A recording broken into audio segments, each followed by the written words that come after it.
आप सभी का स्वागत है हमारे वास्तविकता संग्रह के दैनिक अध्ययनिका में, जिनके लेखक हैं reverend doctor pastor Chris Oyakhilome DSc DD। आज है 8 अप्रैल 2026। आज के संदेश का शीर्षक है सही मानसिकता विकसित करना। रोमियो के पत्र अध्याय 12 वाक्य 2 में लिखा है, और इस संसार के सदृश न बनो, किंतु तुम्हारे मन के बदलते जाने से तुम भी बदलते जाओ, जिससे तुम परमेश्वर की भली और भांति और सिद्ध इच्छा अनुभव से मालूम करते रहो। अक्सर लोग जिन चुनौतियों का सामना करते हैं वे उनकी मानसिकता का परिणाम होती है। मानसिकता क्या है? मानसिकता एक निश्चित मानसिक दृष्टिकोण या प्रवृत्ति है जो किसी भी परिस्थिति के प्रति एक व्यक्ति की प्रतिक्रियाओं और व्याख्याओं को पूर्व निर्धारित करती है। यह सोचने का एक स्थापित तरीका है जो नियंत्रित करता है कि एक व्यक्ति कैसे बर्ताव करता है। नए जन्म होने के कारण आपके पास सत्यनिष्ठों की बुद्धि है, परंतु आपको इसे वचन के द्वारा विकसित करना होता है। जैसे जैसे आप लगातार वचन का अध्ययन और मनन करते हैं, आपका मन मसीह तरीके से तर्क के लिए प्रशिक्षित हो जाता है।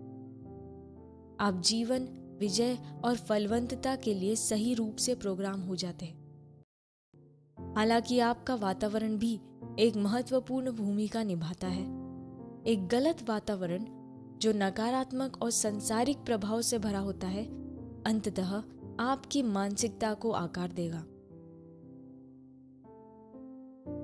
जब आप ऐसे माहौल में रहते हैं जहां बीमारी, गरीबी, कमजोरी या हर बातचीत पर हावी होती है, तो वे विचार आपकी सोच को प्रभावित करने लगते हैं। ऐसा इसलिए है क्योंकि मनुष्य लगातार उन वस्तुओं से प्रोग्राम होते रहते हैं जो वे सुनते हैं, देखते हैं और जिनके बीच वे जीते हैं।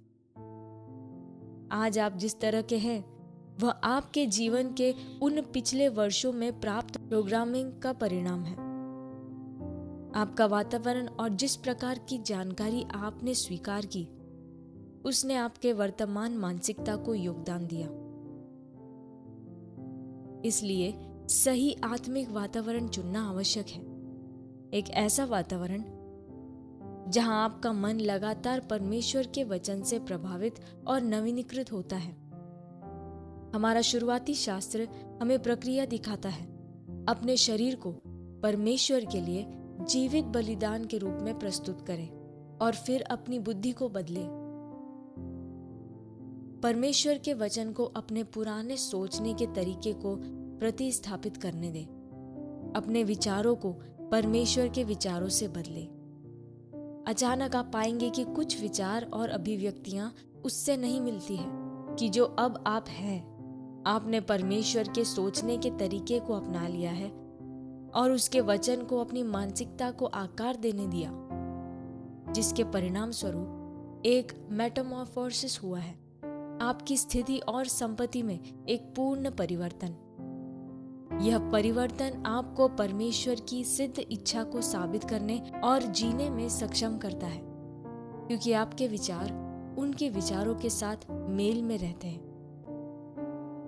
हम प्रार्थना करें।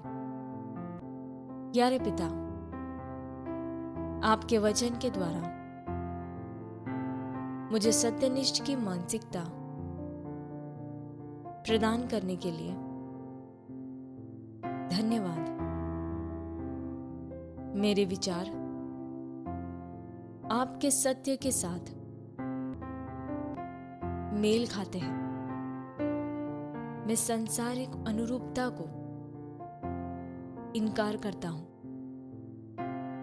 मेरा मन निरंतर उत्तमता, विजय और संभावनाओं के विषय में सोचने के लिए नया होता रहता है। मेरा मन आपकी सिद्ध इच्छा को साबित करने और जीने के लिए नवीनीकृत है, क्योंकि मेरे विचार आपके विचारों के साथ मेल में होते हैं। हालेलुया।